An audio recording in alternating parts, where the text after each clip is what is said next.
Halo teman-teman, kembali lagi bersama saya Wahyu Artodi atau Odi. Oke, di video kali ini kita akan membahas tentang sesuatu yang agak berat tapi gue bikin santai, yaitu estetika di film Eropa. Kalau biasanya kita nonton film Hollywood yang penuh aksi dan penuh hiburan, film Eropa tuh beda banget vibes-nya. Nah, di sini gue bakal jelasin mulai dari ciri khas, pengaruh budaya, sampai gimana penonton nanggapin respon film Eropa tersebut. Let's go. Oke, kita mulai dari ciri khasnya dulu.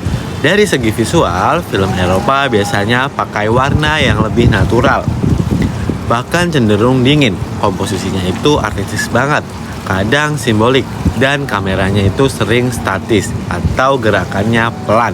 Jadi kerasa tenang tapi mendalam, masuk ke narasi. Ini yang bikin beda. Alurnya itu nggak selalu linear, pacingnya cenderung lambat, dan konflik yang diangkat tuh lebih ke internal, kayak pergulatan batin.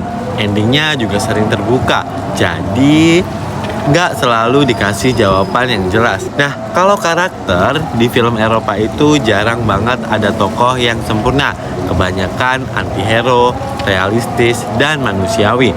Jadi lebih relate ke kehidupan nyata. Sekarang kita bahas kenapa film Eropa kayak gitu.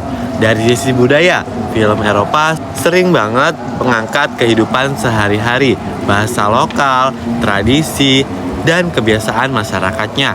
Temanya biasanya soal identitas, kebebasan, atau makna hidup. Terus dari sejarah, ini penting banget. Dampak Perang Dunia Kedua bikin film Eropa jadi lebih realistis dan gelap. Banyak tentang trauma, kemiskinan, sampai kehidupan setelah konflik. Dan nilai sosial, film Eropa sering jadi media kritik sosial. Isu yang diangkat tuh kayak kesenjangan sosial, imigrasi, sampai ke diskriminasi.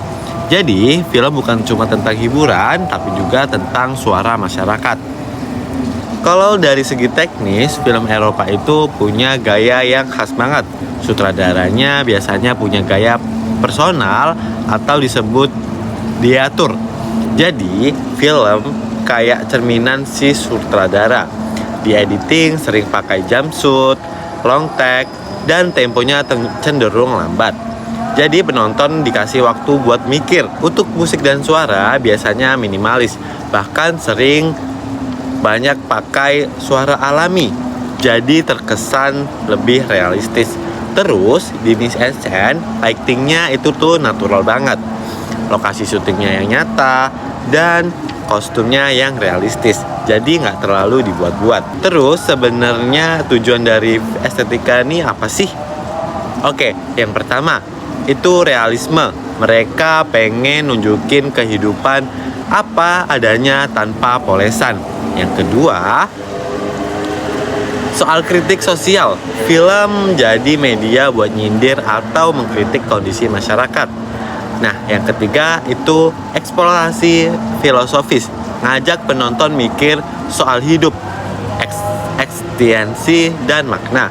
Dan yang terakhir itu ada autorism sebagai bentuk ekspresi pribadi dari sutradara.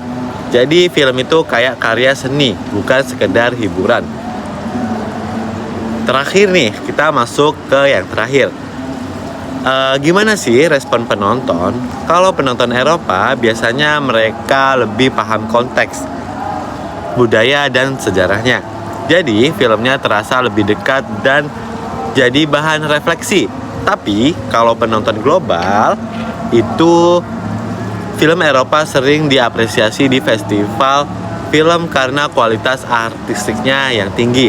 Cuma buat penonton umum, kadang terasa lebih berat, kurang menghibur.